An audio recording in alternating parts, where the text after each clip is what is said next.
Okay, let's be real. Have you ever worked your tail off to hit a huge savings goal, like your very first $10,000, only to feel like you blink and it's gone?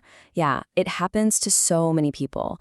That moment, when you first see those five figures in your bank account, it's actually one of the most important moments in your entire financial life. And it all boils down to this one simple but really important question. You did the hard work, you said no to things, and now you have that 10 grand. What you do right now, in this moment, is pretty much going to set the stage for whether you build real wealth or just stay stuck in that frustrating cycle of saving and losing over and over again. Because that's what this is. It's a crossroads. You're literally standing at a fork in the road, and there are two totally different paths you can take. And, the tough pill to swallow is that most people, without even thinking about it, end up taking the wrong one. Look, hitting $10,000 is a huge deal, and you should be so proud of that. But here's the paradox that messes with our heads. In the grand scheme of things, it's kind of not a life-changing amount of money, right? It's not enough to retire. It's probably not going to buy you a house. So the key takeaway here is this. That 10 grand isn't the prize itself. It's the foundation you're going to build the prize on. And just to give you some perspective on what you've accomplished, check out this number. Roughly 40% of Americans can't even get their hands on $1,000 for an emergency without taking on debt. So by saving $10,000, you've already launched yourself way ahead of almost half the country. You've done the hard part. Now you just have to sidestep the most common trap. So let's talk about that trap. This is the path that, honestly, most people go down. It's the classic story of how a massive financial win can just, poof, vanish, leaving you feeling defeated and right back where you started.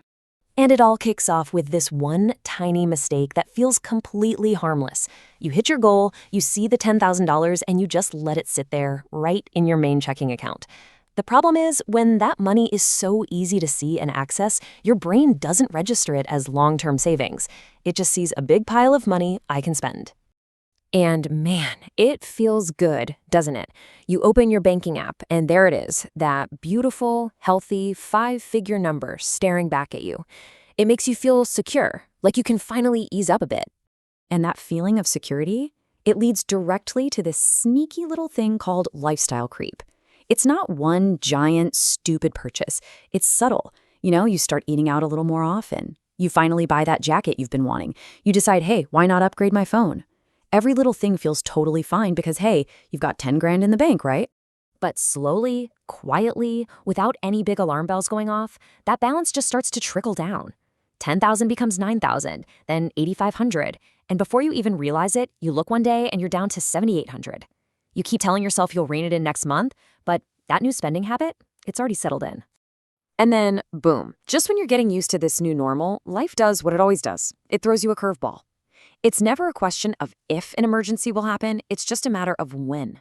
Your car breaks down and needs a $2,000 fix. You get an unexpected bill from the doctor. Something always comes up. And that right there is the knockout punch. That one emergency just demolishes what's left of your savings, and all of a sudden you're looking at a balance of $4,000. It feels like all that hard work was for nothing. You're demoralized, and this is the exact cycle that keeps so many people from ever getting ahead. But it does not have to be this way. I promise. That feeling of being totally demoralized is not inevitable. There's another path.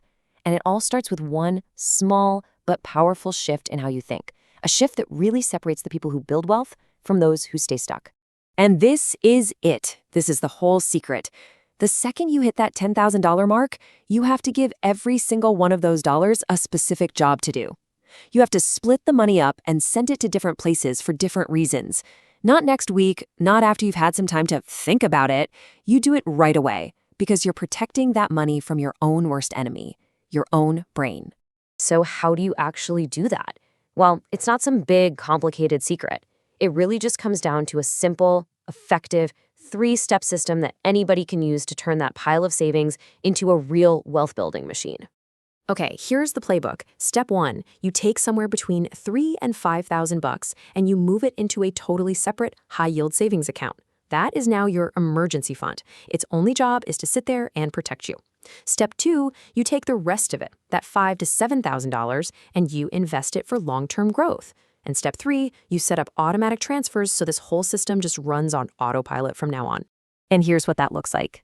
You've created two completely separate buckets of money.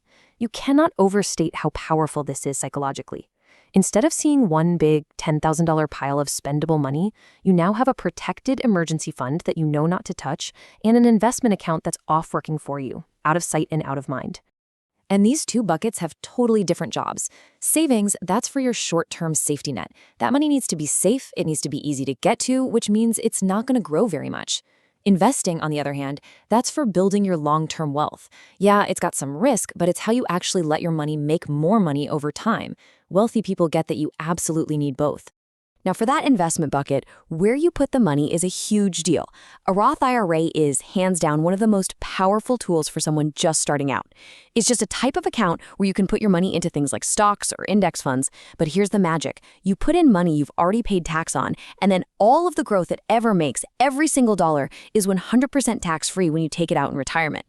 That one decision could literally save you hundreds of thousands of dollars in taxes down the road. Okay, so putting the system in place isn't just about moving money around. It's also about a mindset. It requires you to fight back against that little voice in all of our heads that wants everything right now. It requires patience.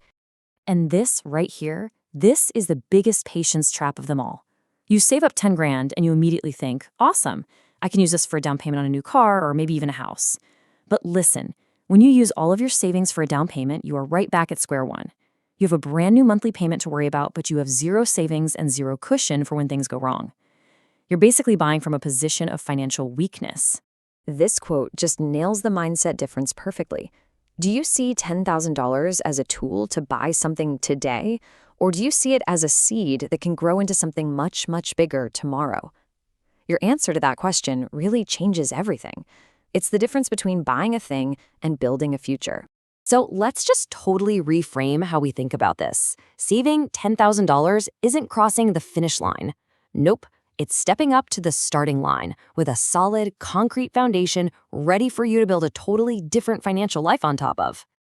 And that brings us right back to where we started. You're standing at that crossroads. You have done the hard, amazing work of building that foundation. Now, the choice of what you build on top of it and which path you decide to take, well, that's completely up to you.